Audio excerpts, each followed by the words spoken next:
And go.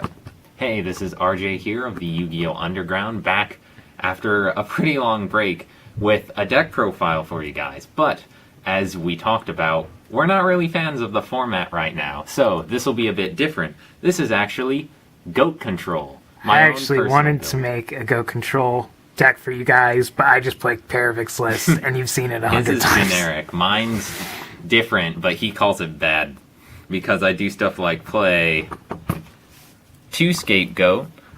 Like, it's obviously a great card, chump blocking, but sometimes it just doesn't do anything. If your opponent has one of their piercers out, it's completely dead, and so you don't need to play 3 for that reason. Then, partially because I only play 2 Scapegoat, 2 Metamorphosis.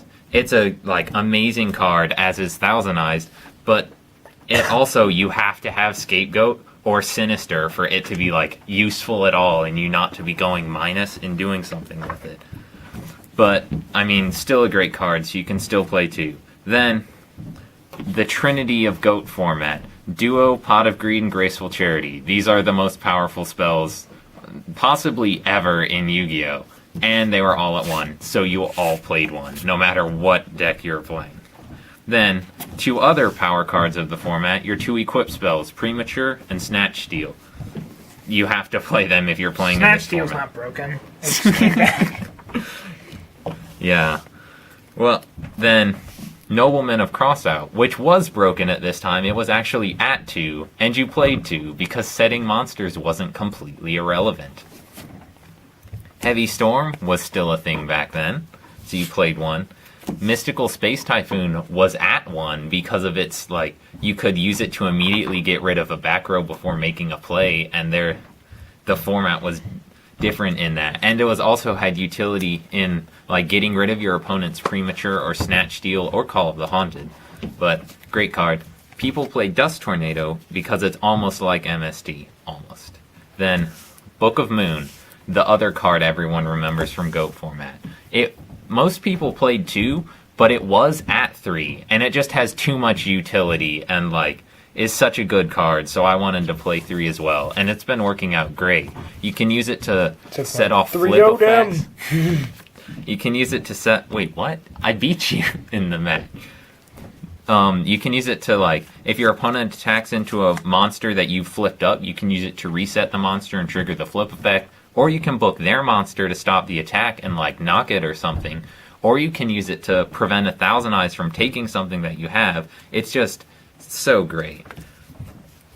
Magician of Faith, other standard. This card was also at 3, but most people played 2 because you have to have good spells in your grave to use with it. Obviously, using Magician of Faith to Pot of Greed twice in 1 turn is completely amazing and, backbreaking for your opponent. It's great. And because of that, I play 1 Magical Merchant. It's sort of like a pseudo third Magician of Faith. You don't get to pick what you're going to get, but it's also a light level 1, similar stats except higher defense slightly. And sometimes you can really get super lucky and mill 1 monster and it's your Sinister Serpent, and it's amazing. But it's also important not to run too many of one specific flip monster, because if it gets knocked, you lose a lot from your deck. But just 1 of that. 1 Dekoichi, similar. It doesn't need setup. It's just if you flip it up, it's a +1. If you can abuse it with Book of Moon, it also has pretty decent stats. I like it. It's not too stellar, but it's definitely a fun card. Preference for me. And then Night Assailant. This is, a really fun card for me, because it actually has 2 effects. 1, the one most people know, it's just flip, destroy a monster. It's great if you set a monster and your opponent also sets one. You can just flip this guy up to sort of win that fight. I used it to take care of this scrub set, Magician of Faith, earlier today. But it also has a really good second effect, which only the Chaos Dragon players in the room remember. When this card is sent from your hand to the graveyard, you can add a flip effect monster from your graveyard to the hand, except for this card. So, if you pitch it with Graceful Charity, if you pitch it with Tribe Infecting Virus, if you pitch it for, any of those things, or like pitch it from Morphing Jar, it becomes like it pays for itself and lets you reuse a Dekoichi or a Magician of Faith or something. And it's really good for that reason. Then, because I play all these different tech flip monsters, I play 2 Tsukiyomi, great for obviously the Thousand Eyes lock, and then just like if you have a set Magician of Faith, can flip it, get a spell, Tsukiyomi to set it, that's like huge advantage. It's really good. Then, for the more offensive portion of this deck, 1 Exarian Universe, an 1800 beater that also is piercing, can like get through goats for that reason, and has the key 1900 defense number, which means if you set it in the face of an Air Knight Parshath, you'll be safe for at least a little bit. And it's also a dark, so really good card. Then, DD Warrior Lady. 1500 attack, pretty reasonable, light, and then it has its effect that when it battles with a monster, you can banish that monster, so it also usually can become a 1-for-1. It was actually at 1, just recently limited, and it was really good too. But because it was at 1, I play a DD Assailant as well, slightly more beefy, but only gets its effect when it's destroyed by battle, which is like, it doesn't make too big of a difference because usually you'd only use DD Warrior Lady's effect if you're destroying it by battle anyways, but it's also Earth, which not quite as good, but good enough in my opinion to include. And also you can like make sure that your opponent doesn't have a way to destroy it that's not by battle by using Book of Moon or something to protect it from stuff like Sakuretsu, which is pretty good. Then Breaker was at 1. This card is one of the few cards that can make advantage purely on its own. It was great for that reason. Like, a +1 on summon was incredible at the time, and that's why Breaker is just so good. Also with Dark. It's important to use Darks and Lights in pretty good ratios. Then Tribe Infecting. Pretty much everyone knows how this card works. You pitch Sinister Serpent, destroy all of whatever you want, get Sinister Serpent back. It's really solid. You can use it to get rid of goat tokens or to pick off your opponents, like after they've made a big play with BLS or something. You can use it to make a counterplay. Pretty good. Then everyone's best friend, we miss you, Sangan. Used pretty much mostly to search out Sinister Serpent, but it could also search out so much other stuff that it was just amazing to have. Then, Sinister Serpent itself. This card clearly too OP, has to stay banned, but Or errated. or errated, like the OCG. But used with Metamorphosis for free, used as discard fodder for free. Graceful Charity and this is like crazy, and just even using it as a chump blocker when you need to for free, it's really solid.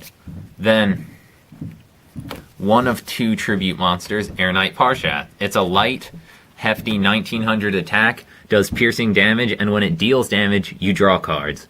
Really solid. Though, usually ideally you won't be tributing for this unless it's something that would pay back, like Sangan or Sinister. That's not like a minus to tribute. Usually you want to use this with your Premature Burial or Call of the Haunted. And then the other tribute, Jinzo. Dark, bit stronger, then it's used to push for game because it negates traps. Also, when you use Call of the Haunted on Jinzo, it's not susceptible to just immediately being removed by your opponent's MST. It's pretty good. Then, the main man, BLS himself. Gotta make sure that you play enough lights to use this guy. Since back then, there were not a lot of good lights. People played Skilled White Magician. 1700 attack, 1900 defense, effectively a vanilla, just because it was a light that wasn't, terrible. But this guy, obviously, light, and is completely amazing. Then, for the traps, Mirror Force was still good back then, so it was at 1, so everyone played it. Torrential Tribute, still good even now, still at 1. Everyone played it. Ring of Destruction, not yet errata. Use it to steal games. Just spot removal. It was really, really strong. Call of the Haunted. It was at 1 because Graveyard Revival for something like Jinzo or an Air Knight Parshath, you could use it to like push for game or get huge pluses. Really solid. Even just tricks like Call of the Haunted on Sangan and then tributing the Sangan for something. You get the Sangan search. Or just Call of the Haunted and Sangan itself as like a chainable. Really good card. Then I play 1 Dust Tornado. It's not particularly standard. It can go from 0 to even 3 sometimes because it's like more MSTs.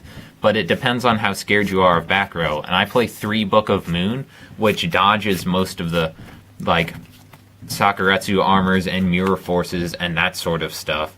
So I'm not too worried about back row. And speaking of Sakuretsu, my final 2 cards are 2 Sakuretsu armors, used to protect my flip monsters if they're going to get like pierced over, or just if I want to be able to abuse them with Tsukiyomi or something. And that wraps up Extra deck!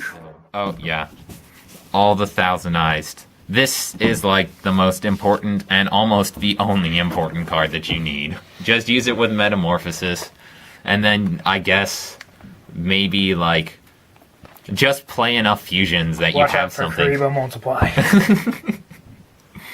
Alright, well, there's my deck. A bit more interesting than Alex's completely standard build, but it stood up, and it's a lot of fun to play, so